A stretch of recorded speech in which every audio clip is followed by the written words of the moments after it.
Previously on Quest Friends Forever. There was somebody in my dream who recognized me, and I don't know who it is. Welcome to Discotech. You see a human man sitting behind a desk. Nice to meet you. My name is Domino Jack-O-Lantern. Most people call me by my initials, which is also my stage name. DJ. The people in Remedy disappeared. Val was pretty invaluable during our trying to save the town. So you were pretty handy in a fight then? I guess you've got some of that old programming inside of you still, huh? If Val decided that Val didn't want to do this anymore, then that would be okay. Oh, sure. I'm not a prison warden or anything like that. You are passed going the other direction by 4 people in black coveralls. Standing on the bar is the 4th member of this crew, who is a female half-elf. Just give us the money and we'll be on our way! This is a robbery. One of the ones on the floor, they start to change into a jackal-ware. I'm gonna turn into a lion. Like, that's my whole thing? The leader of this group, the lady on the bar, she also begins to change. But now there is a fly that has budged about 30 feet away and seems to be buzzing out of the exit. Are we good? Are we done? Got any rope?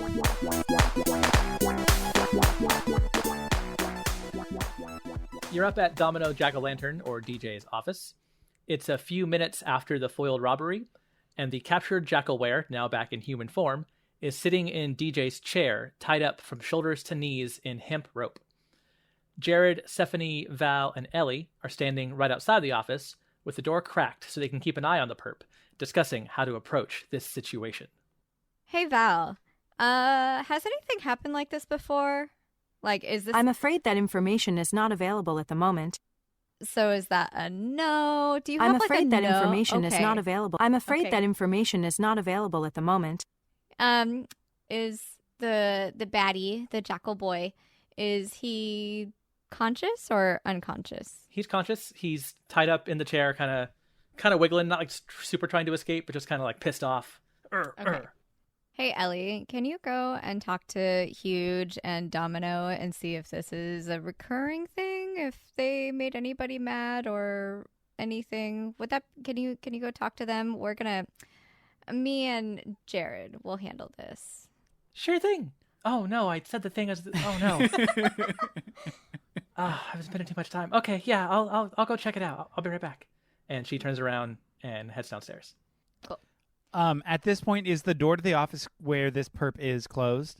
It's cracked, so because you're trying to like have like a private conversation, but you also want to make sure you keep an eye on him, make sure he doesn't fly out the window or something. Do we know their name at all, or no? No, you have not spoken to him yet. You tied him up on the dance floor, carried him upstairs, threw him in the chair, and then tried to figure out what you're going to do. Understood. Okay. Without consulting anybody, I kick open the door. He just kind of jumps at the surprise. Ugh! I stand in the doorway staring at him. He stares right back at you. I slowly saunter to the left of the desk, staring at him. He's keeping an eye on you the whole time because he's not sure what you're sauntering for. I, in a very aggressive but mysterious voice, say, "You thought you'd get away with this?" Does he try to talk or no? Yeah, he kind of scoffs. And then I cut him off and say, No. I'll say that again. Did you think you were going to get away with this? Yeah. Just thought we could rip off a bunch of suckers, no problem, you know. What's it to you anyway? It's it to me, because I know your boss. What's her name then? He's quizzing you. You think I don't know her name? Yeah. I pull out a gold piece and flash it at him very quickly. Okay. I have been casing this place for 3 months, and you come in here and destroy everything. What did you think was going to happen? We've been casing this place for 2 months. How come we never ran into you? Because I'm good at my job. Oh, sick burn. That's not in character. Honestly, I do kind of hate that I'm pretending to be an undercover cop because ACAB, but at the same time, I'm going to play this well, technically, fool. Pretending an undercover thief, if anything. Yeah, undercover thief. So, Jared, let's roll to see how well this is working. Roll a persuasion, but do it with advantage because of your cool ability you have as a grifter. I rolled a 17 and an 18, so I'll take the 18. Hell yeah. Cool. So this man, buys it. He believes that you are a thief who was casing the joint. He says, okay, well, that makes sense to me, I guess. But wait, so you know our boss, but you're not on our team? Yeah, I'm on a separate team that was supposed to do this before you even started your job, fella. Why would Barrymore send in 2 teams? Twice as effective. What do you think? He's got you there. In case one fails, like we saw here today. Okay, but the reason we failed is because of the other team, though. You and the robot and the lion. Is that all your squad? I mean, keep it hush. They're outside the door. Well, yeah, but if they're on your team. They don't know that I'm not on their team. Oh, he starts nodding. Okay, all right. I had to play along. Oh, can you get me out of here? I'm going to try my best, but I'm going to be real mean. To me? He doesn't point at himself. Yeah. He's tied up. To me? At that point, I yell, "How could you?" And I slap you across the face. We hear all of this, right? Well, yeah.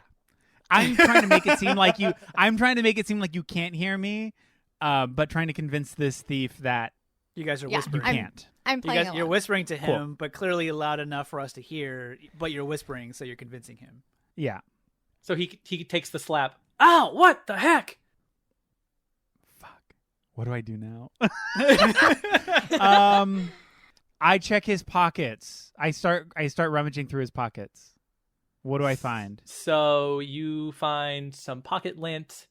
You find 10 gold coins that you I can pocket it. add to your inventory if you're going to steal from this person. I am going to. Yes, thank you. You Okay. already took his weapons away. He had a sword and a dagger. They're on the floor nearby, out of his reach. And then you find a note, a handwritten note that's folded up, and you unfold it, and it says, "Tonight, fantasy 8 o'clock." And then it's signed B. Okay, at this point, Stephanie's going to go in and say, talk to Jared playing into the whole thing. So, did you figure out why they're here? We were clearly supposed to be here. What the hell? So I then take the note and I shove it in my pocket really quick. And I turn to you and I say, he doesn't seem to have anything in his pockets, so nothing useful.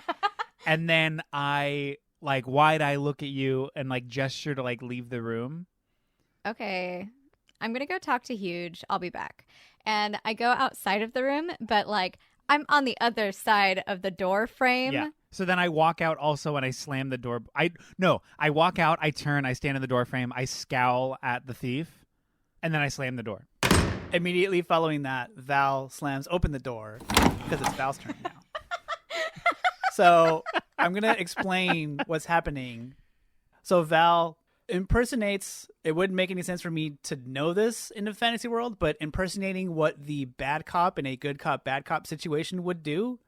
So kicks open the door and starts walking in, sort of strong shoulder walking while the mad dogging this guy, even though I don't have a face. How do you strong shoulder walk when you just kind of waddle everywhere? Yeah, well, it's not a really more good exaggerated, interpretation. so yeah, instead it's of more just walking, exaggerated. maybe yeah, just- Okay.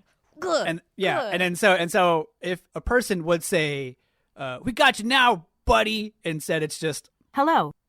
so. Then Val throws the chair towards the back of the room, like a bad cop would do, and starts walking in a zigzag pattern as if to intimidate this person in the chair. The whole time, just Hello. big exaggerated steps, and then gets really, really close to him, puts both hands down on the armrests over his arms, and leans in, Hello. just intimidating as fuck. Well, In Val's mind. let's see how intimidating it was. Roll a intimidation check.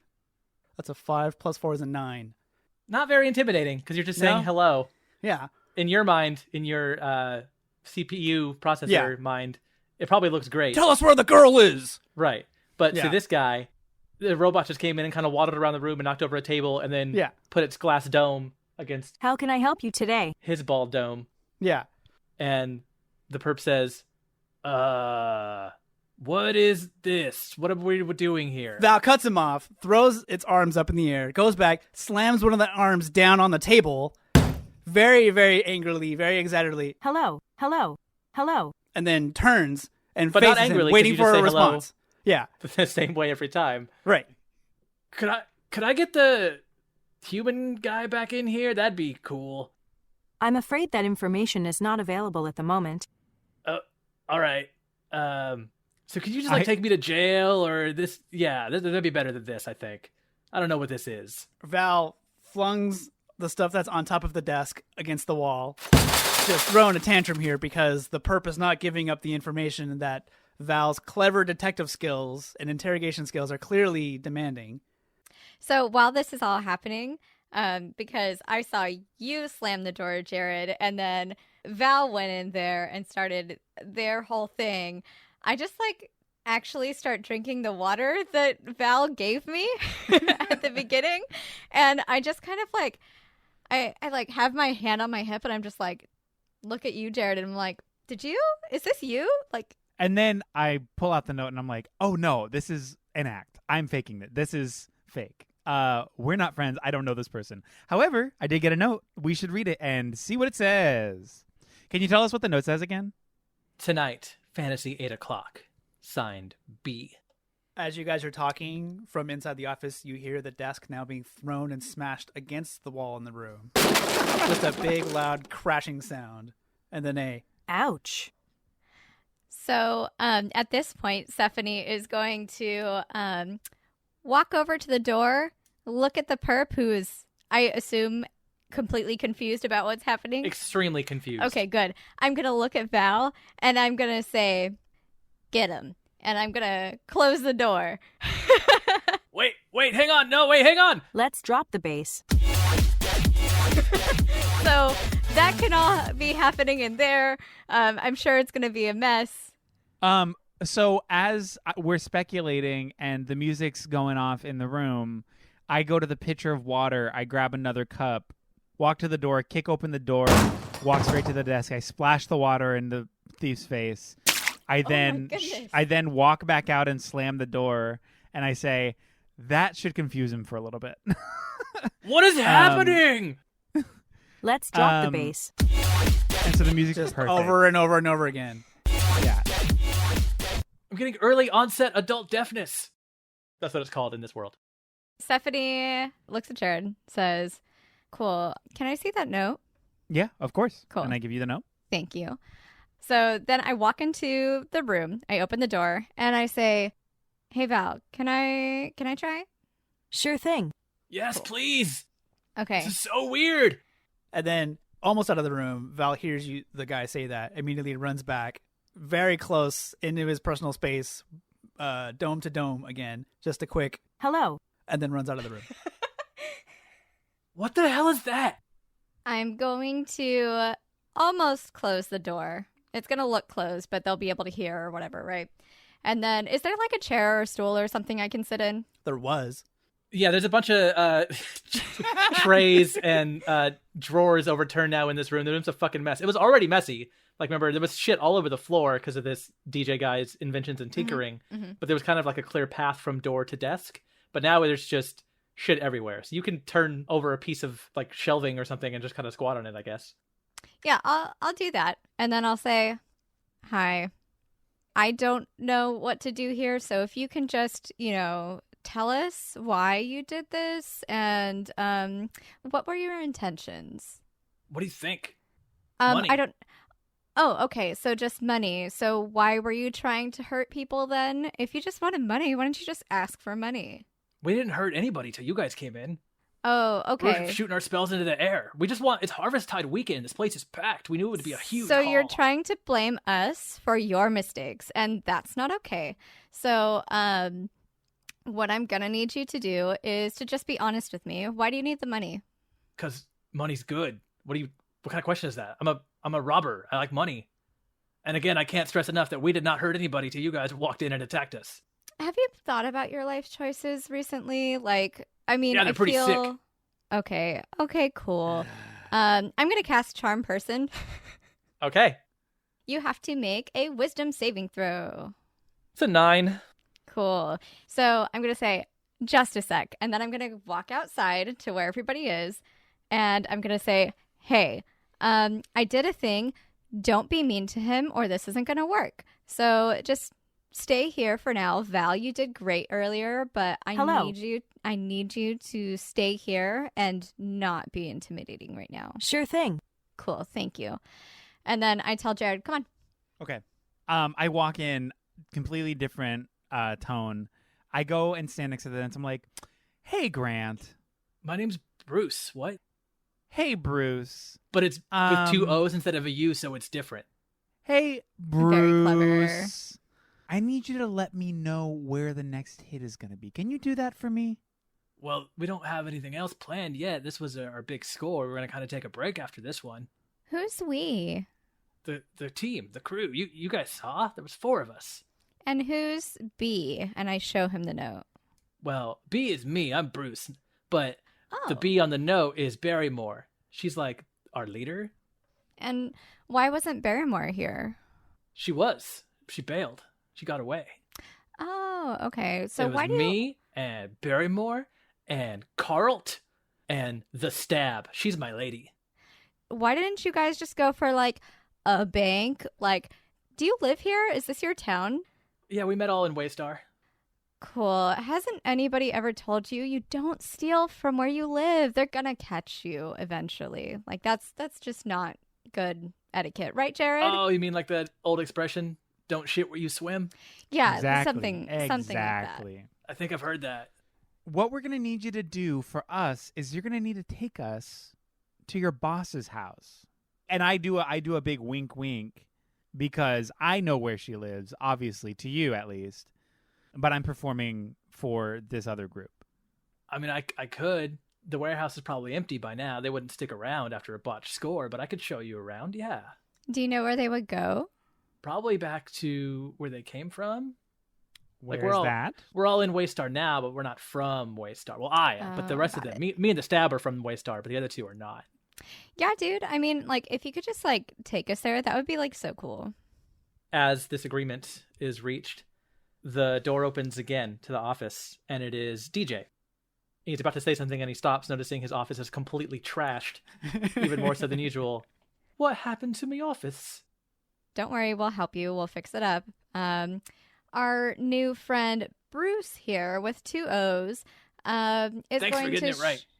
is going to show us where the hideout for everybody is. I've explained that like they should have gone for a bank or somewhere that was insured, and I don't think they're going to be coming back to bother you. But if they're still in town, we're going to go meet them. And then I wink at Jared. Well, some people are here to also actually take care of that same problem.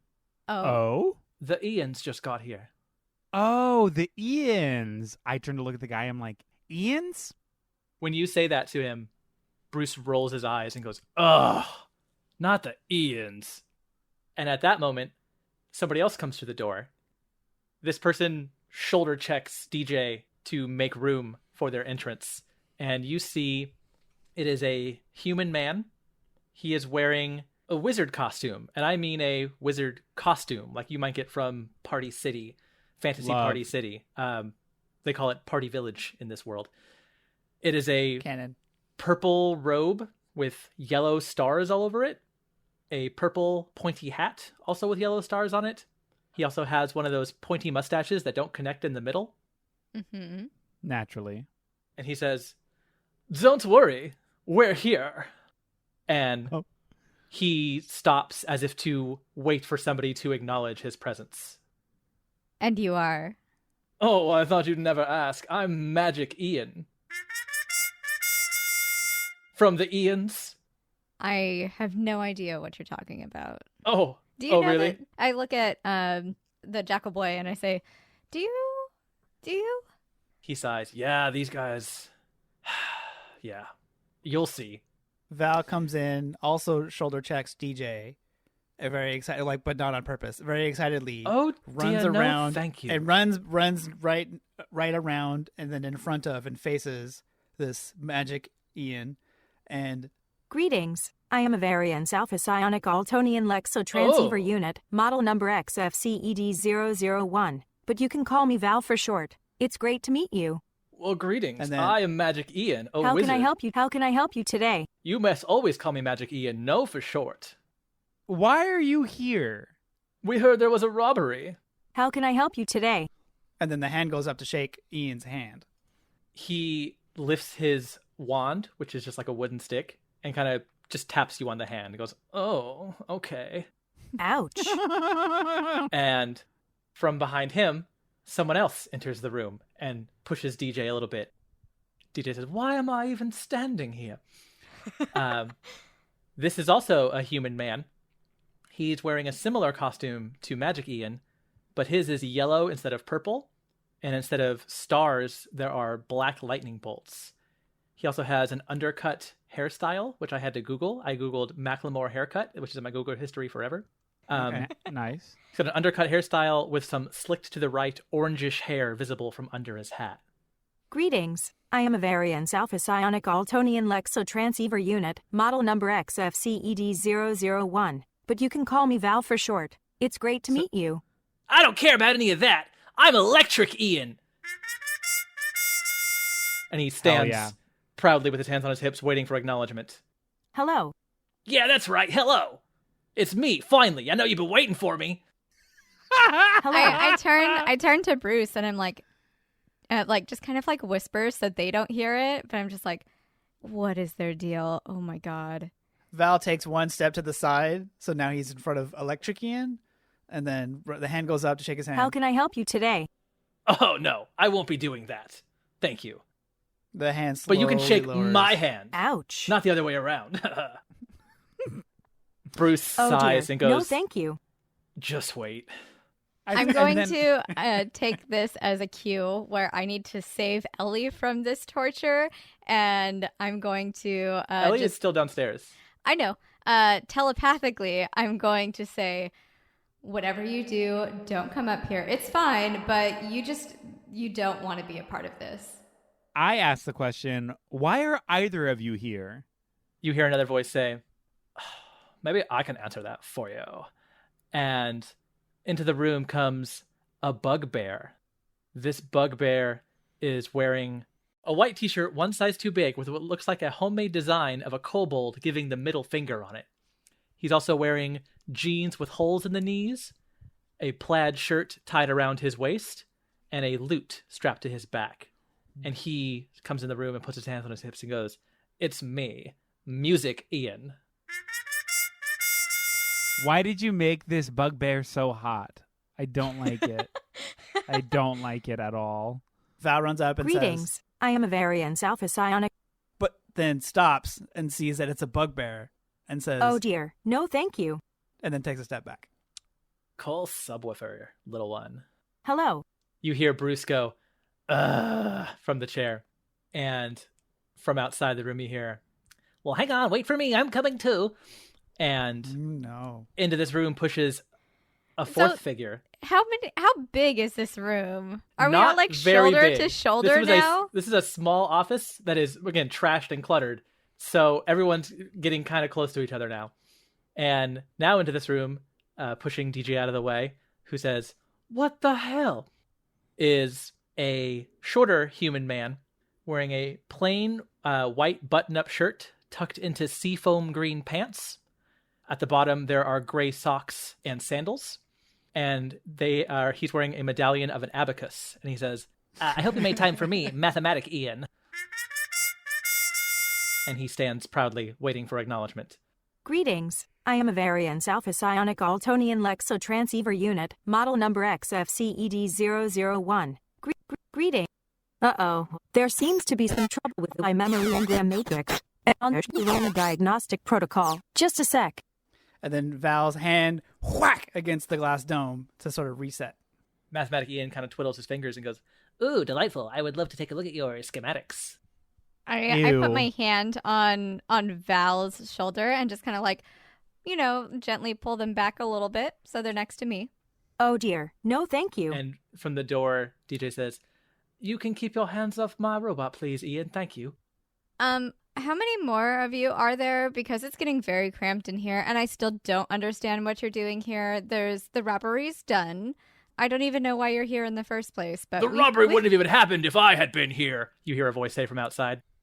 Okay, whatever Ian you are, you can stay out there. It's fine. I'll tell you who I am. I And don't need to know who you are. pushing into this crowded room comes a hobgoblin wearing a bearskin tunic, bearskin boots. He's got big muscles, a fucking amazing haircut. Like the best haircut you've seen in this country. I don't know why you're making all of these characters so hot. He's Like, got why are you doing this? a big, heavy wooden club tucked into his belt on one side. Oh my and a god. pair of scissors tucked into the other. And he goes, "It's me, Barbarian." A ba ba ba ba ba Korean. And he waits for acknowledgement. Val goes to do its thing, but then kind of pauses, looks to the left, looks to the right, looks at all the people in this room, and everybody's like, is Val gonna do something? And then Val casts dancing lights, and so now it's a fucking party in here. Let's get this party started. Music Ian kind of starts bouncing. Stephanie just like puts her hands on her head and is just like, okay, can we get the fuck out of this room? I'm suffocating in here. Please just like, let's go. And I just kind of like start shooing everybody outside. Did someone say suffocating? No, no. How many fucking people are there, Danny? Wedging into this room past DJ and past the most recent Ian's comes an old dwarf wearing a light green shirt and, quote, dress jeans under a long white lab coat and a stethoscope around his neck. "It's me, Clinic Ian. Oh my god. Is somebody having breathing trouble?" And he stands proudly. Is Clinic Ian old and cannot project his voice very far because he's old and he's whispering and talking like this? Because no one would be able to hear that over the loud thumping of the music and the dancing rave lights Well, the lights are still going. Are you still playing music? the entire time. Louder now because it's a fucking party. He's You want me straining. to push the button? I'll push the button again. Let's get this party started. This music's at too high of a level. You're gonna hurt your eardrums. In this very now hot, stuffy, crowded room, you hear Bruce say, "That's it. That's all of them." And I just look at Bruce and I'm like, I'm so sorry that you even know these people. Wait for me. Hang on. There's still one more of us to come. Nope. And I just kind of like, I take Bruce and I have Bruce in one hand and I have Val in the other. And I just kind of try to like, you know how like when you're at a show or like San Diego Comic Con or like something that just has a lot of people and you're trying to push your way through the crowd? I'm doing that with the both of them behind me with like mom grip on them. Just like, nope, we're out. Come on, Jared. Magic Okay. Ian sees Stephanie trying to leave with Bruce and steps right in front of you and puts his hands up and goes, "I can't let you go anywhere with that perp." I can't let you be in the same room as me. And he goes where I go. So excuse me. And I just like, He goes I where barely we see go. Hello. I don't He even goes where we go. look. I And- don't even Hello. know who the fuck you all are, but you need to get the fuck out of my way. Guys, make some room. I can't get in. Yeah, Guys, hang on. make Make some room. some fucking room. And I'm gonna do I'm gonna try to like barrel through them all. So if that's a strength check, I'm there. Magic Ian and Electric Ian both raise their hands, and you see some like magic energy kind of crackle from their fingertips. It's purple on Magic Ian and obviously like electric on Electric Ian. Electric Ian says, "What are you with this guy? Are you one of them?" No, we are going to find their base. No, you're not invited. We are here. No, you're not invited. DJ here can vouch for us, but you are not. You're not anything. Get out of my way. Can you guys make some room? I still gotta get in. The seventh voice says. If we all go into the other room, there will be more room. Mathematic Ian, you hear from apparently above the music. Yes, I believe the number of us in here has exceeded the fire marshal limit. We should be moving into the hall now. Mathematically, it's just a smart move. Thank you. You're not as bad as the rest. Let's go. And you hear Electric Ian say, "Shut up, nerd!" So the most recent, Clinic Ian, Barber Ian, and Mathematic Ian all kind of back up, and Clinic Ian goes, "Yes, that's probably best for all of our health." We don't want to breathe in all that carbon monoxide. And as you all kind of back out of the room, you see the seventh one who was trying to get in. It is a lizard folk. He is wearing blue scrubs with smiling cartoon dinosaurs on them. And the other Ians seem annoyed at his presence and roll their eyes. He goes, yeah, guys, don't forget about me, Pediatric Ian. I'm here in case we come across any kids. I gotta help them, you know? Oh, my God. Oh my goodness. Music Ian says, when was the last time we came across any kids, Ian? Well, you never know. It's always good to be prepared. You all spill out into the hall where there's more room. Magic Ian steps to the center and says, you must not be from around here if you don't know who the Ians are. Obviously. We're like the law around here. We enforce things. We are a super team, if you will. And Electric Ian goes, yeah, yeah. So what exactly are you here to enforce then? Well, we heard there was a robbery and we came to find out.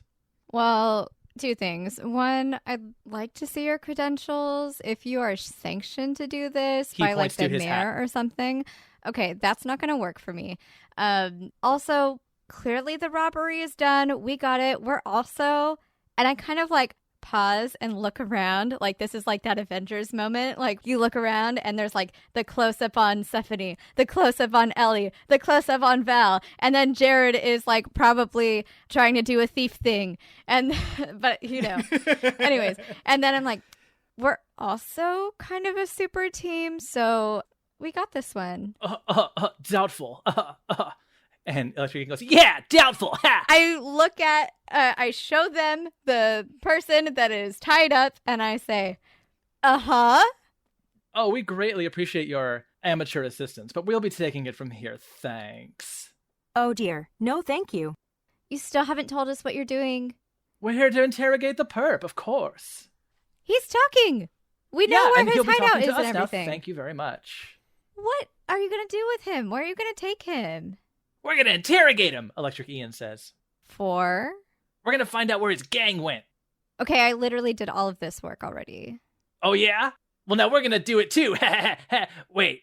And Magic Ian steps forward and goes, and again, we thank you so much for your contribution, but we'll be taking it from here. While he's talking, I'm just going to turn around to Bruce and I'm going to be like, look, if you don't want these guys to like get your shit, tell me where your hideout is and I'll just go check. He whispers to you, corner of 53rd and Wang. Don't you mean 69th and Wang? No, that was the old base. Got it. Old stomping grounds, I see. Just let him take me. I've dealt with him before. It's fine. Nothing's going to happen. It's fine. I'm so sorry. Yeah, it's going to be annoying, but nothing's going to happen. I'll be all right. Thanks for being nice, though, even though I tried to, rob and kill you. I mean, just make better choices. That's all. Yeah, it's okay. Play the hand we're dealt and all that. Yeah, but you could still make better choices, okay? And then I'm gonna I'm just gonna say okay, fine, whatever, we're out. Electric Ian grabs Bruce by the shoulder and goes, "No, we're out!" And they all march out of the office or the hallway, down the stairs, and out of the room with Bruce in tow. What just happened? Oh dear. No, thank you. DJ walks up and puts a hand on Val's shoulder and watches them leave and says, "Just let them do their thing. It's fine. We just kind of let them run around, and sometimes they do good, but really they're just a bunch of fools." Val's shoulders go up and down as if Val was sort of sighing, and you hear a very faint Hello. DJ kneels down to Val's level. "We haven't really got a chance to talk since the ruckus downstairs, but I was really proud of you down there. You held your own. I was quite impressed, actually." Don't worry. You can trust me. I'm friendly and approachable. He laughs and says, "That you are. That you are. And it's making me wonder if you've outgrown this place, Val." Val kind of turns to Stephanie and then turns to Jared and then turns back to DJ. I'm afraid that information is not available at the moment. He smiles. How can I help you today? Hey, it seems like you guys have some things you need to talk about, so we're gonna let you guys talk. We'll be around. We'll come back, but We're you gonna know, scoot. Sure we'll be thing. back. He raises a finger and goes, "Actually," and he points to Stephanie. "I was hoping to speak with you as well." Okay. Oh He my turns back- goodness. Turns back to Val and he says, "You have made a great DJ apprentice, but maybe there's more of that old programming in you than I realized, and maybe I'm limiting you here, and maybe you can help people out in the world. Oh my goodness. You can find out what happened to the folks of those town that disappeared. Oh my goodness. How can I help you today? My friend, if you want to go with these new friends of yours and save those people, you have my blessing." Val doesn't say anything. You probably would see like a face, an expression of like scared but proud but thankful, but you don't because it's just a glass Because there's no dome. face, yeah. There's no face there. So Val's arm very slowly goes up and grabs DJ by the shoulder, or puts it on DJ's shoulder, and then says, Greetings. I am a variance alpha psionic Altonian Lexo transceiver unit, model number XFCED0. and then it cuts off there, and then it says, Sure thing. and then turns around, looks at Stephanie. How can I help you today? Aw. He pats Val's glass dome and says, "Come back any time, my friend." And then he stands up and Stephanie does one of these, like a head tilt, like, "Hey, come this way." Okay. And he goes back into his office, which again is just destroyed now. Just fucking trashed. And he walks in, he remembers, and he goes, "Oh, right." We'll help with that. I think Val was just very excited. Right. They get that way. And he digs through some of the rubble and he pulls out a leather satchel and he offers it out to you. What is this? "I saw how you took control of that situation downstairs with the robbery, turning into a scary lion to apprehend the perp and protect your friends. I do that. You seem like the type that can take care of people. And I'd like to ask you to take care of Val while you're out on the road." I would love nothing more. I don't know how to care for them though. I want to do a good job, and I have so many questions. Oh my gosh, I have so many questions. "Right, I bet you do." He kind of shakes the satchel again. "Everything you need will be here in this bag." You take it and it is heavy. Like it's got some fucking heft to its tools, you can tell. I have a 14 strength, so it's probably not as heavy as Okay, well, no, normal, it's not but- like it doesn't fall out of your hand, but it's heavier than you would expect, like, a small satchel to be. Yeah. It's not filled with like papers or something. It's Yeah, like tools. Danny, she's strong as fuck. Yeah, what fuck the me, hell? I guess. These are the tools I use to tinker with Val and keep them in good condition. I want you to have them now. Inside, you'll also find me notebook. It's got all kinds of notes and findings from my years with my friend Val. You can feel free to read over them. Maybe you can make some new discoveries that I haven't yet to make. Stephanie takes the bag, and you can tell that she's a little bit emotional, like a little bit teary-eyed, because now she's in charge of another thing. But she just says, I'll do what I can, and thank you for your help and hospitality. I'm so sorry about this office. We'll help you, like I said. But we'll come back and visit after the Pantheon. I think Val really wants to help, obviously, but I think they feel a little bit responsible or confused about what's happening. And I don't know how these things work, but they seem a little bit fragile, like the whole like memory matrix thing and stuff. And so like He nods. if Val doesn't solve this, I mean, will it get worse? I don't know. Who's to say? But I have a feeling he'll be in good hands.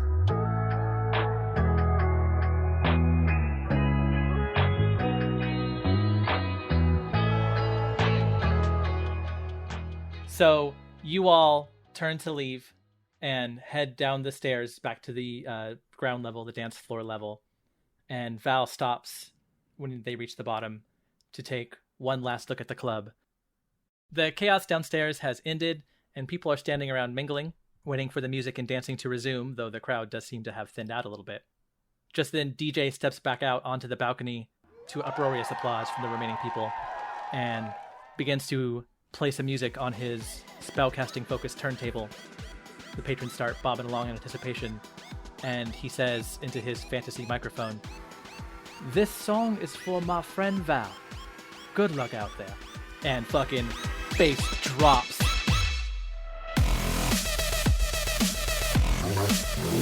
And the place just fucking goes into Hell it. yeah. And it's a big Hell yeah. one last dance off for Val.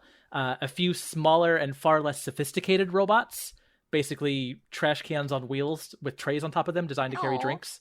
Think like R2-D2 from Return of the Jedi.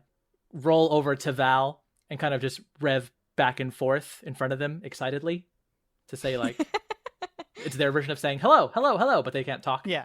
So they're just, Val looks at them and says, Let's get this party started.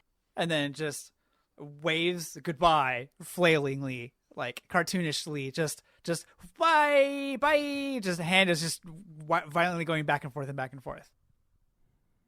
After this emotional discotheque goodbye, you head back through the maintenance hallways and out the employee entrance where you first entered the club, where you see Ellie talking to Huge McBig, and Ellie's kind of like twirling her hair, like, oh, really? Interesting. Ooh.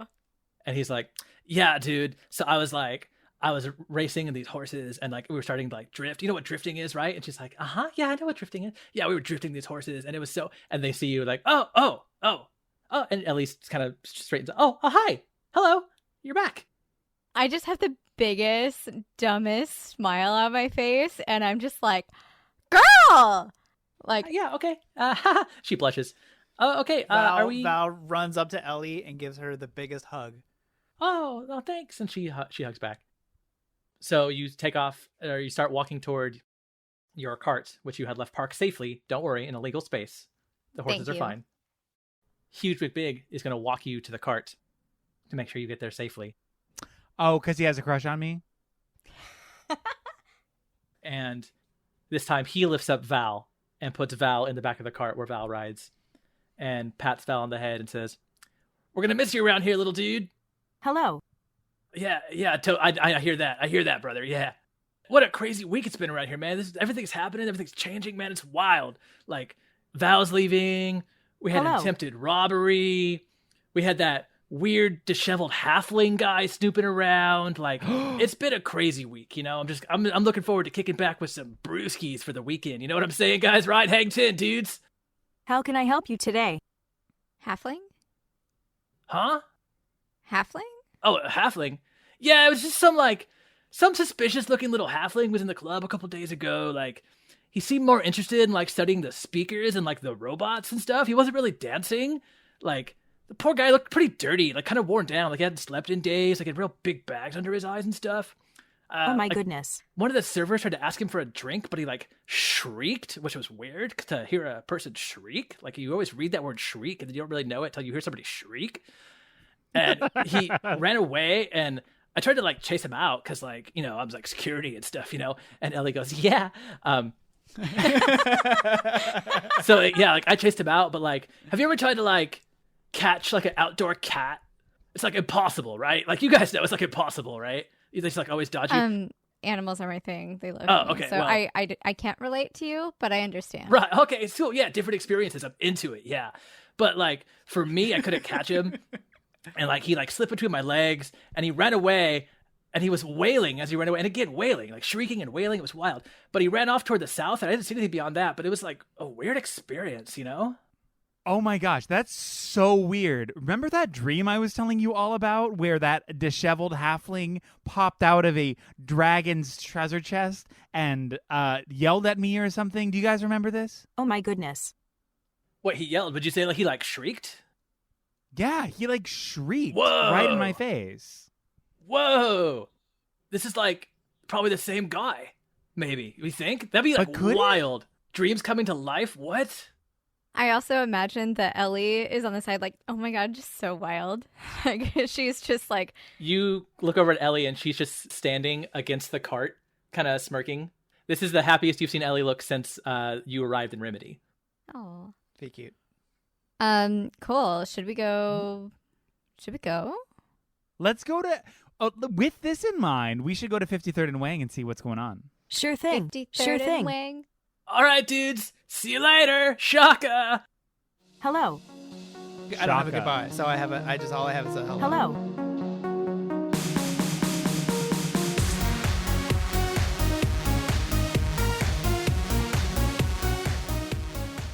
What's up, podcast world? It's me, your boy, Danny, the DM from Quest Friends Forever, telling you hello in the middle of this episode and telling you thank you for listening to Quest Friends Forever. It's pretty cool that you are here and we appreciate it very much. As a reminder, you can find us on Instagram or Twitter or YouTube for social things, or you can find us on Spotify, Apple, Google, Stitcher, all those places for listening things, which again, obviously you're doing right now. But hey, maybe tell your friends or tell your enemies or tell your mutual acquaintances or even tell your parents. I mean, they probably like D&D, right? If they're cool, and they're cool. I have a feeling they're cool.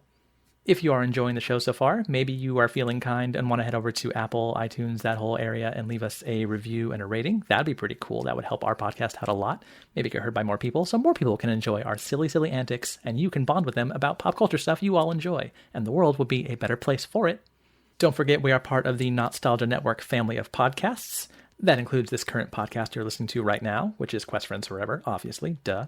As well as Nostalgia, a critical analysis podcast of movies and remakes, starring Eric Lefebvre and Jessica Tercero, who play Jared and Stephanie on this podcast. Pretty cool. And then there's also the Lousy Advice podcast, also starring Eric/Jared from this podcast, where he and his band Lousy Advice talk about music and songs. Also, a lot of fun.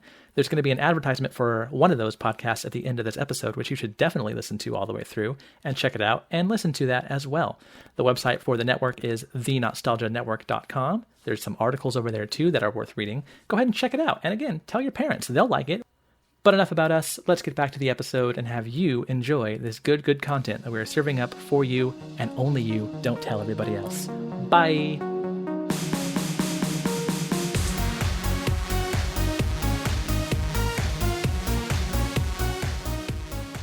So you're all standing on the corner of 53rd and Wang. The moon is directly overhead, signaling high midnight.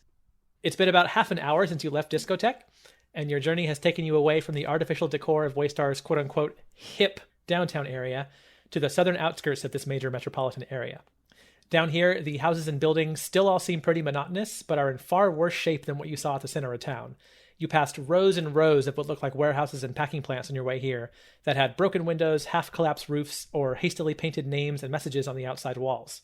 This warehouse at 53rd and Wang doesn't seem much different at first from the others that surround it, though with your passive perception you notice right away that this gray stone building doesn't seem to have any windows at all. The only way in looks to be the red metal door that stands right in front of you, though it doesn't have a handle or any obvious opening mechanisms. Take it away. What do you do? I'm gonna investigate it. You get close to this door, Stephanie, and you look around and you check it out closely, and you see that etched into the top of this door frame are the words, "The way in is behind you." And next to those words are some kind of magic glyph that with a 13, you recognize this magic glyph as belonging to the magic school of abjuration. Oh, shit. Cool. I don't tell know you what all that. means. Imagine, like, I tell you all of that verbatim, but in my Stephanie voice. Cool. Gorge. You know what? I'm going to just say fuck it, and I'm going to try something. In game, I'm like, give me a second. I want to try something. So I turn around, and I walk towards the door backwards. Ooh, it's pretty good. You phase right through it and go right inside. Oh, fuck yeah. Oh, hell yeah. Damn. Damn, you solved that quick. Dang. Wow. Talk about it. Talk about it. I'm gonna Okay. turn around. I'm gonna look, and I'm gonna be like, "Hey Val, watch this," and I'm gonna moonwalk in through the door. You go right in. I'm so fucking smart. Val turns around and then can't moonwalk in without a little bit of A little bit of shuffle to you. yeah. Yeah, Ellie's still with you. Gorge. She follows suit. Not moonwalking. She's kind of embarrassed about it, so she kind of, oh, okay, and walks in. And wow, you solved that in 30 seconds. So maybe we'll only play for like 20 minutes. I don't know. Wow. The game is over. We win. So you backwards or moonwalk your way into this room, and then you turn around to face the room you have entered, and you look upon the robber's hideout. It's currently pretty dark in here, as the sconces along the wall are not currently lit.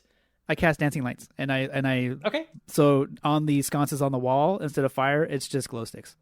Okay, so now it is illuminated in here. So y'all are perceptive as hell right now with your winning streak of figuring out the puzzle so fast. You see there is still a bit of tiny bit of smoke emanating from some of these sconces, and you get kind of near them and put your hands near them, and they still feel kind of warm. So this indicates that they have been extinguished only within the last hour or so. Someone was here recently. I turn to the group and I say, someone was here recently. Thanks, Velma.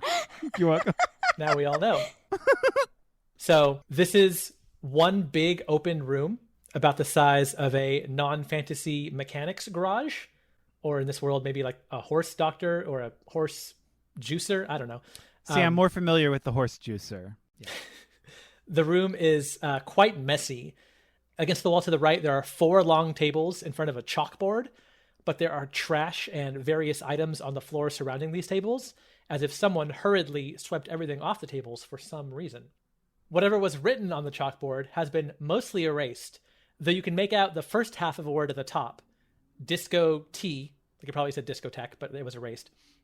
And about a quarter of a hand-drawn map at the bottom right that didn't get quite entirely erased. Val, you recognize just from this little portion of the map that this was a diagram of the inside of Discotech. I can't say that out loud, but otherwise I would tell the group.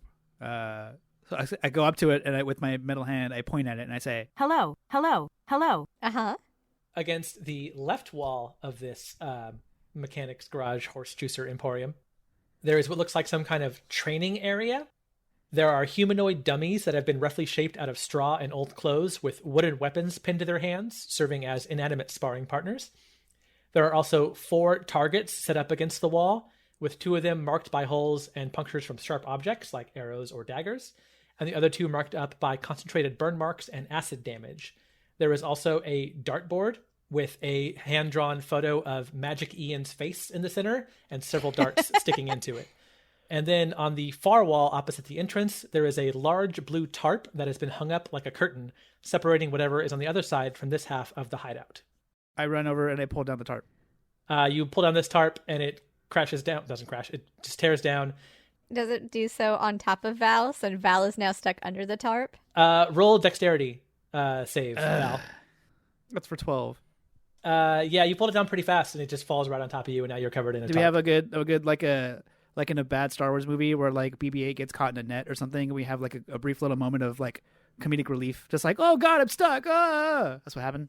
And all you hear is, Oh dear, no thank you. Oh dear, oh dear, no, oh dear, no thank you. So Val doesn't see because Val is covered in a tarp, but the other 2 of you, the 3 of you, see that this tarp is torn down to reveal 4 individual beds, all separated by tall wooden dividers to offer some sense of privacy from one another. This seems to be where the gang slept. The first bed is unmade and has a chest at the foot of it, which is currently sitting open. The second bed is also unmade, with a suitcase halfway sticking out from underneath, where you can see half of a sock hanging out and some other clothing. The third bed is perfectly made and does not look disturbed whatsoever. And the fourth has a pile of clothes dumped out right on top of it and a rusty-looking short sword on the top of the pillow. I inspect the chalkboard. Is there anything that would indicate there's something behind the chalkboard? It just seems fastened to the wall. It's pretty good. But as you walk up to investigate it, you kind of your feet kind of crunch over a bunch of shit. Like I said, these tables had a lot of things on them. It looks like somebody kind of just cleared them off with their arm. So you kind of crunch on a lot of objects as you go. But that's what happens to you. What am I crunching on? Oh, you want to investigate the stuff on the ground? I want to investigate the ground, please. Okay, do that too. I got a 10. So you don't really find a lot of interest, although there is one somewhat shiny object that catches your eye because it's in a familiar shape to you. It is in the same shape as your lockpick from your thieves' tools. And it seems to be kind of glinting now in the new lights that have been illuminated in this hideout. I pick it up. Ooh. you instantly feel a bit of energy from this lockpick. Somebody with Matt who can sense magic, come help me out. How can I help you today? How can I help you today? Perceive me. Someone perceive it. I'll just say fine. I'm going to detect magic. Oh, detect it. Thank you. So I detect magic within 30 feet, even through walls and barriers, and can tell what school of magic they are. Okay, so the thing in Jared's hand lights up. This is a magic lockpick that, obviously because it's magic, it's probably better than the non-magic one you currently have. Since you do this, Stephanie, within 30 feet, you also see a couple other things light up. There is something in the training area that looks kind of like the handle of a sword. And there is something that looks like kind of maybe a piece of jewelry in the open chest at the foot of one of the beds. I'm going to go for the sword. So a shiny metal hilt is laying on a stack of straw behind one of the sparring dummies, but there is no weapon attached. As you pick it up, what weapon do you think this belongs to? Okay, describe it again. Describe it in detail to me so I can really fully immerse myself in this. So it's a metal handle. Uh-huh. And it's got two of those little cool, like, not spikes, but like, you know how weapons have? Curly boys. Yeah, curly Okay. boys on the side with the weapon in the middle. So what is the first weapon that comes to your mind when you pick up this hilt? Probably a rapier? As you pick this up and think to yourself, this seems kind of like a handle of a rapier, the hilt glows a little bit, and from the hilt, magically, a rapier is produced. It extends out from this hilt, and you are now holding a rapier in your hand. Oh my goodness. So is this one Oh of my those things goodness. where you can say whatever it is and it comes out? I'm going to Fuck like... yeah. Did anybody see that? I did. Okay. And then I close my eyes and I think scimitar. The hilt glows a little bit, and the rapier morphs its shape into a scimitar. This is so tight. And I just Obsessed. immediately, I put it in my bag. So while Stephanie is playing with the hilt of everything, is what it's called. Ooh, Love. okay. Val, what are you doing? Are you still under the tarp, freaking out? So I'm still under the tarp and like basically sprinting with my hand. So like my arms are extended outward and are not covered by the tarp, but the rest of my body is. So it's almost just like a panicking child running until something happens, whether it's running into a wall or a big pile of stuff, or maybe perhaps there's a large towering collection of wooden crates that if they were to be conveniently smashed by a metal robot of some kind, they would uncover some sort of secret jewels or something. I don't know. I'm just thinking in video game terms at this point now. There's like a perfect like house of cards and like a sand castle, and you just like stomp all Yeah. those things. Yeah. Yeah. And I just maybe there's also like a plate of glass for no reason and A fruit stand. a couple of crates of watermelons. Yeah. So you start running in circles with your arms out. I assume shouting, "Oh my goodness! Oh my goodness!" Oh my goodness! Oh my goodness! Oh my goodness! Yeah. So you're running in circles when people seem to be ignoring you while they find their new trinkets, and Clearly. eventually you lose your circle a little bit, and you crash into the one bed that was fully made and not at all disturbed, and you tip forward onto it. But you, as a metal construct, are much heavier than the person who used to lay on it, and you just smash it. I break the bed. You break the bed, and you are Completely now break the bed. laying on the ground on a broken bed. And then I stand up. Ouch. And then I just very calmly walk over to Stephanie and tilt backwards as if to look up and grab her hand and say, How can I help you today? Are you okay, Val? That Hello. looked like it hurt. Hello. Okay, Uh-oh. cool. There seems to be some trouble with my memory engram matrix. And I should run a diagnostic protocol. Just a sec. and then I stand there stoically while I run my own self-diagnostic. Hey, Val, do you want to see something cool? I can't hear you. I'm in diagnostic mode. You have to wait for the Hello? power I up like- sequence. I- You have to wait for the. You I have to wait for the. tap on. And then the sound that I'm stealing this from Wally. Then the sound that a Mac makes when you first turn on like a MacBook. You can't do that. You said that last time, and we can't do that. No. And then I tilt backwards as if to look up, and I look at you and I say, How can I help you today? Do you want to see something cool? Sure thing. So I call it out like what I'm gonna do. Scimitar. Oh And my then goodness. Oh my chung. goodness. Oh my goodness. Okay, are you ready? Dagger. And then I go through a couple things with Val.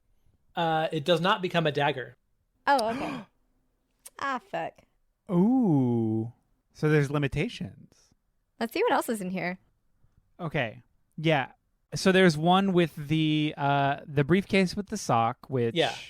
And then there was one with like a bunch of clothes just overturned on the bed and a rusty short sword on the pillow. I'm gonna look at the one with the sock. So you open this suitcase and it's a bunch of assorted clothes. Some of them are kind of dirty. And there is a drawing of there's a drawing of a human and a half elf, like kind of like a sketch. And you flip it over and it says Carlt and Barrymore, letting you know Aw. these are two of the people in the gang. They're dating. They're in love. Oh. You do remember that Bruce told you that Bruce and the Stab, who was the archer lady, they were also together. So it was like So a it's two couples couples? gang. That's so cute. Okay, obsessed. I'm gonna put the paper in my pocket.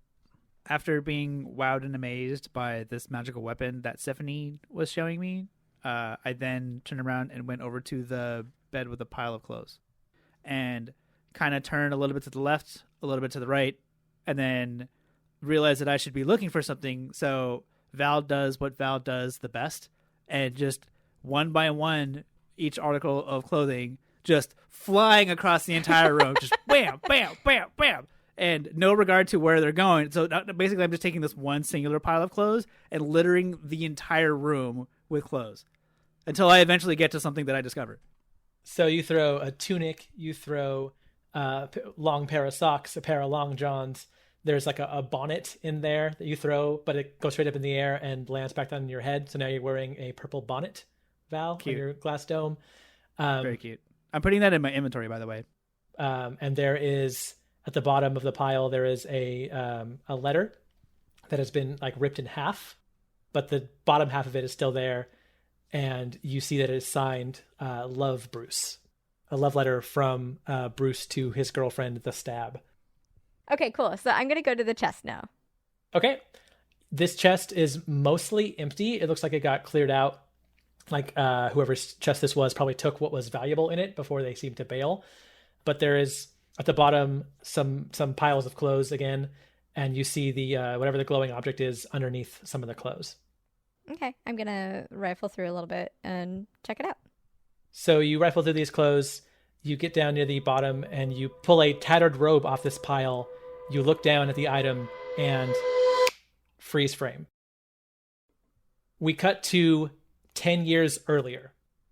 Stephanie, you are sitting at home in your druid community of Absalom. What are you doing right now? I'm probably like writing, probably like a Dear Diary sort of situation. Cool. What are you writing about? I'm writing about how unhappy I am there and how everything just feels like too much and I'm over it. I don't like it here because everybody here is an elf druid and everybody is like, you know, just so into nature and so into like, I don't know, there's like not a lot of variety. So on top of it being, you know, everybody treating me weird, it's also just super boring. So as you write your pop punk lyrics about how you don't need this town or anyone in it in your diary, there is a knock on your door. Who is it? Guess who? Okay, hold on. I close my diary and I put it like under my mattress or whatever I'm using as a mattress. And then I go open the door. It is your friend Ellie at the door. She says, "Hi." Hey, how's it going? You notice that Ellie is dressed in somewhat nicer clothing than you would expect to see her on a regular day. And she has braided her hair with some flowers tied into it. She looks nicer than she normally would. She has her hands behind her back and a big old grin on her face. And she's kind of like rocking back and forth. She's trying really hard to play it cool, but obviously something is on her mind. And she says, Oh no. Oh no. She says, "So what are you doing?" I'm feeling really sick. I'm just gonna go to bed. Thank you for checking on me. You're so sweet. And I'm gonna like just kind of like gently try to close the door and just She's gonna oh push back a little bit and go, oh, well, hang on. Yeah, so I got sent here and they want to see you at the council. And they said you've blown them off the last 2 times they've asked. So they're kind of insisting. But the thing is that they just want to talk about stuff that I don't want to talk about, and I'm feeling sick. You could just tell them here. I'll write a letter. Yeah, they told me I can't come back without you, so maybe we'll just go real quick. We'll just go real quick. It'll be fine. Well, what if you just stay here with me, and then you don't have to go either? Because truthfully, I mean, nobody can like going to those things. She reaches out and she kind of grabs you by the wrist, not too hard, but she's like, you need to get this over with. You just need to handle it. Just knock it out. It'll be over. It'll stop. They can't hold it above your head like a rain cloud anymore. Just knock it out. Just have this talk, and then we can go on with our lives, and you can do whatever it is that you're going to do. Okay, wait, hold on. Come on. Why are you dressed so nice? What is happening? I mean, it might be a big day. Who knows? I just wanted to, make sure I look nice. Reluctantly let her kind of lead me away. Like I'm struggling a little bit because I don't want to go, but she's probably the one person that could get me to go out. It's almost like that's why they asked her. I know. So Ellie pulls you by the wrist and pulls you out of your house, and you start walking through this community of Absalom. It is very, very nature-based. There are just trees everywhere, these huge, massive trees. There are even levels of this community that exist up in the top of the trees, like it's ground level and the canopy level. And there's pull little platforms that kind of serve as elevators, with the vines being the rope. It's very serene. Nature elevators, so cute. Yeah, nature elevators. Very calm, very serene, very peaceful.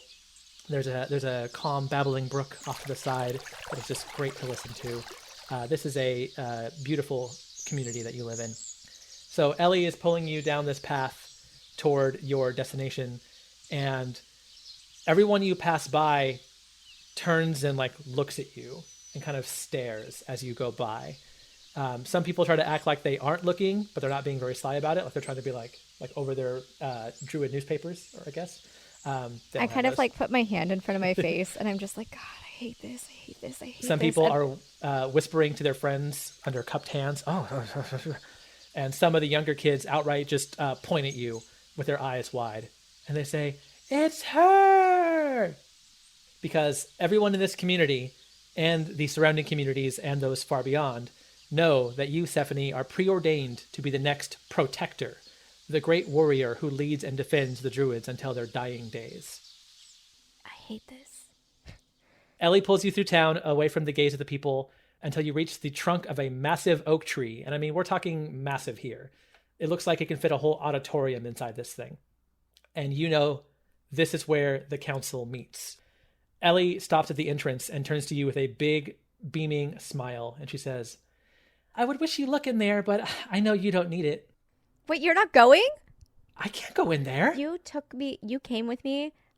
You made me come here. You're coming in there with me. I'm not allowed in there. You know that. Okay, I'm just gonna, I'm the chosen one or whatever. They're gonna do whatever I'm gonna say. If you're gonna make me go in there, you're coming with me. I'm not gonna do this alone.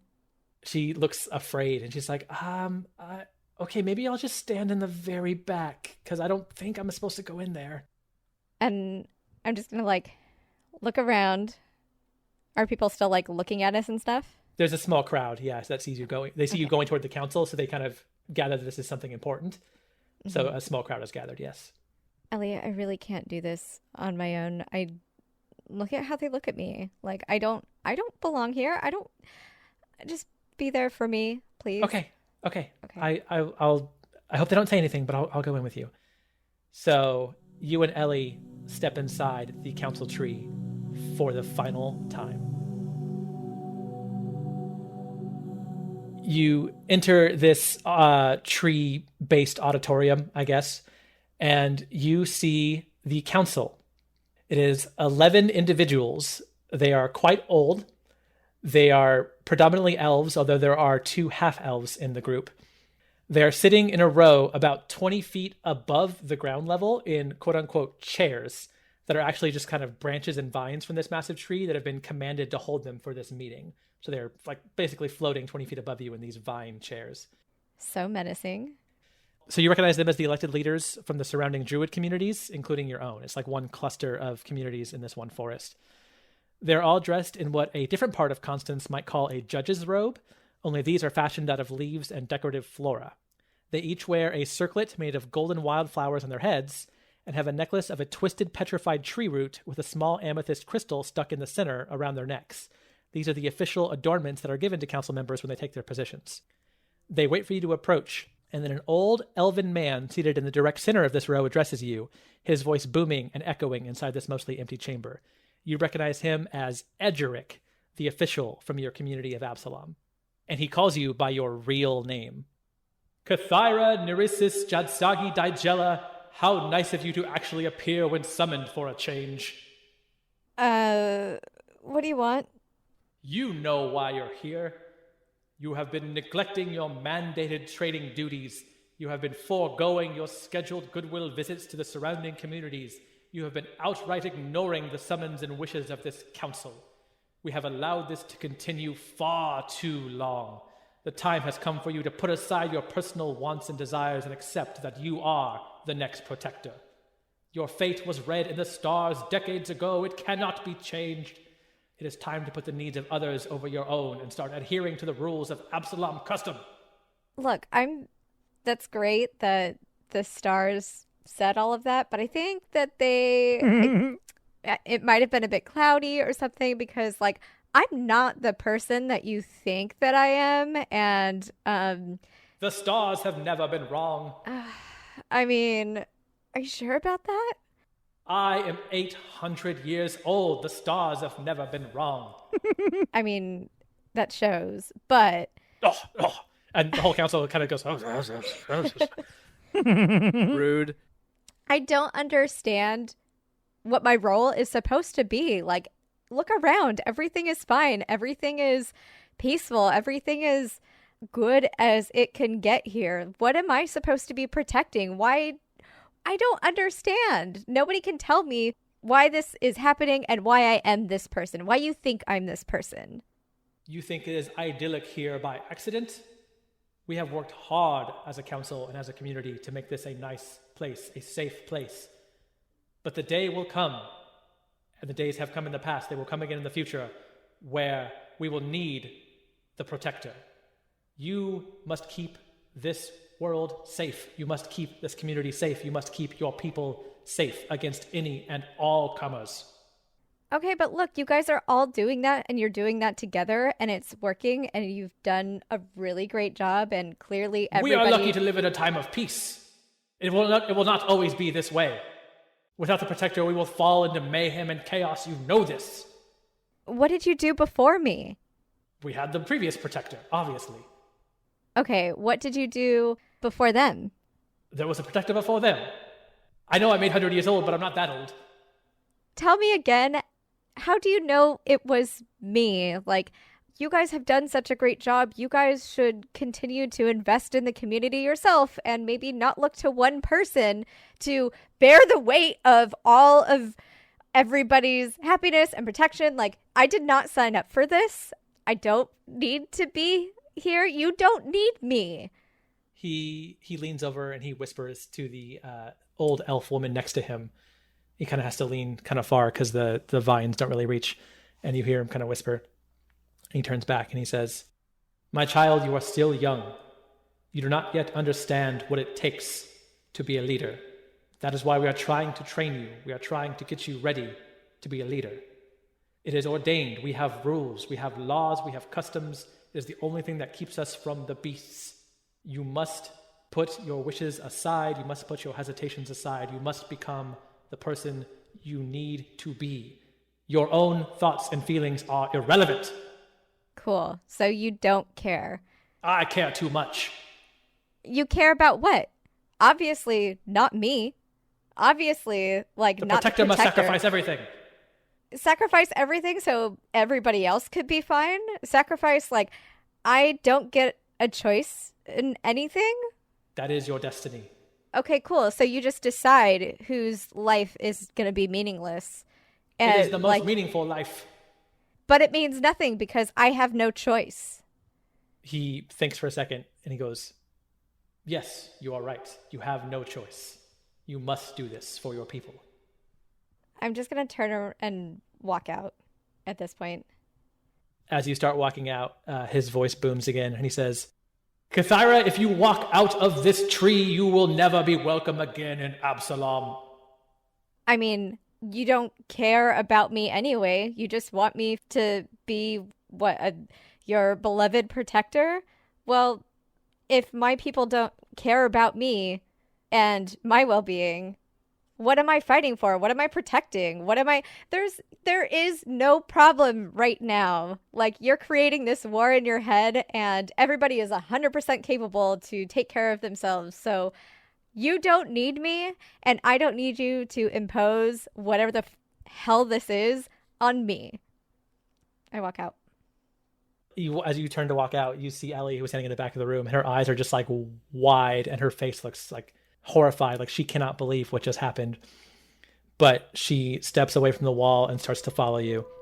And the second you walk out of the tree, we smash cut back to the robbers' hideout at 53rd and Wang.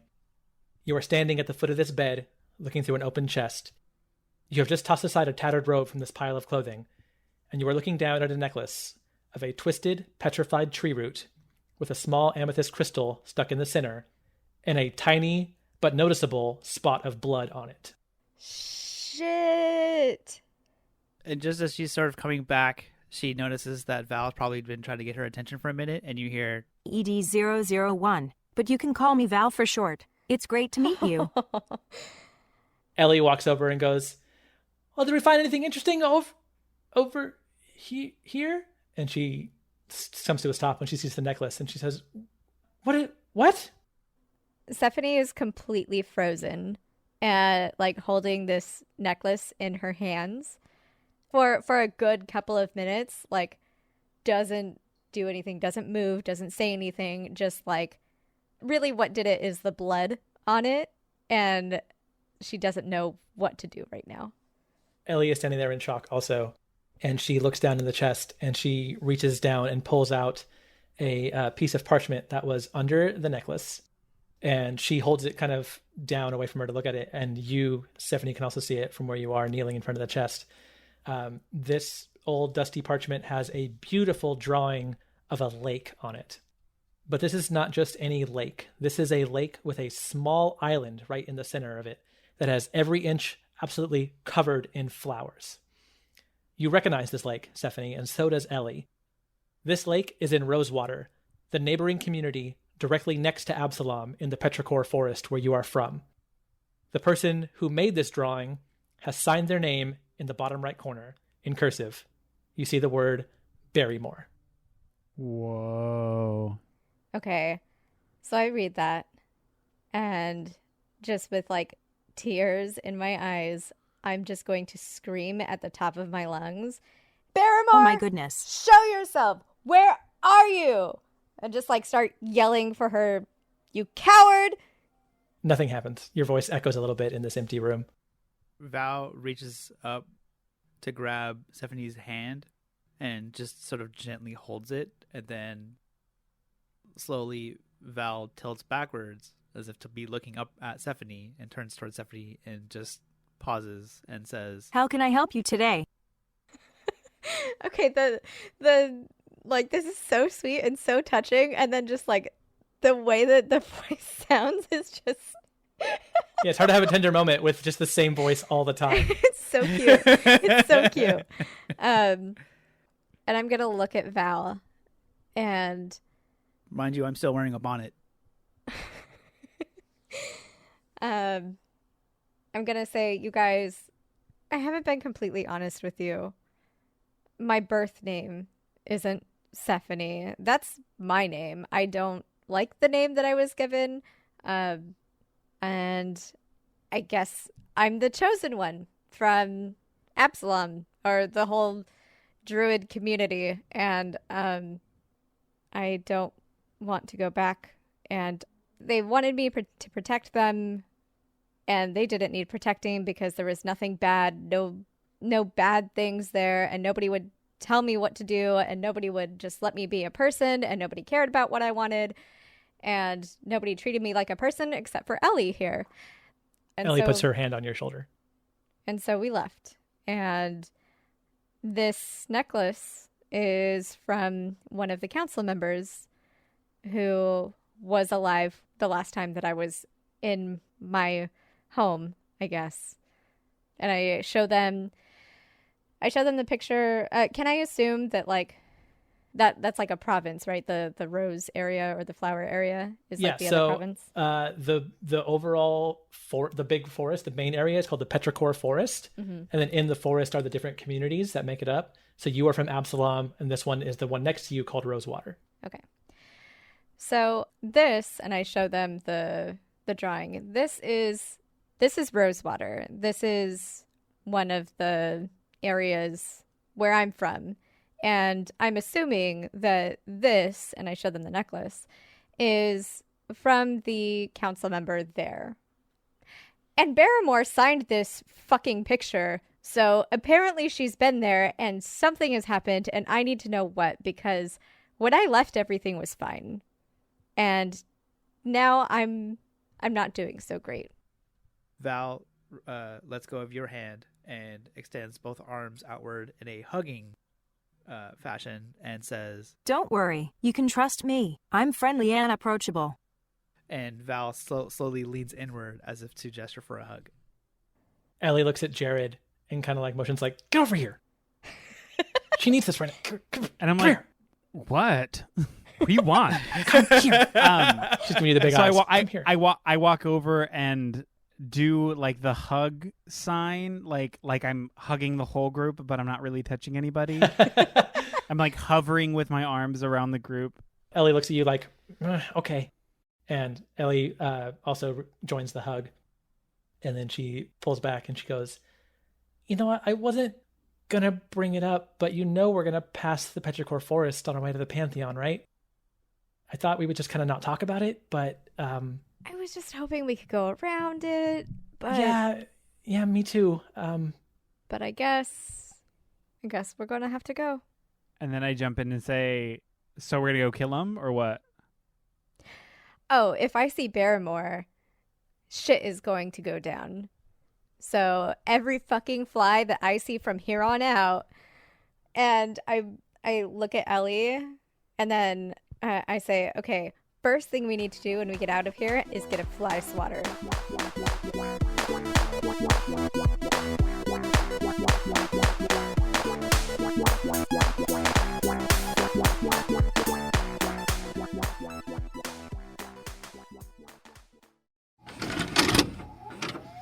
This podcast has been brought to you by the Nostalgia Network. Visit thenostalgianetwork.com for more. Don't you hate when you're watching one of your favorite movies and think, whoa, that didn't age well? Or when you see a reboot of your childhood fave and think, did we really need this? Honestly, Same. That's why we started the Nostalgia Podcast. A podcast where we discuss the retelling or continuation of pop culture favorites as seen through a queer and feminist lens. That's Jessica Tercero. And that's Eric Lefebvre. Come join us for our bi-weekly conversations about pop culture reboots centered around things like the patriarchy, systemic racism, harmful stereotypes and overgeneralizations, and really just distinguishing when people just need to sit this one out. Listen in on Apple Podcasts, Stitcher, Spotify, or anywhere you get your podcasts. You can follow us on Instagram, Twitter, or YouTube. That's Nostalgia, spelled Nostalgia. Get it?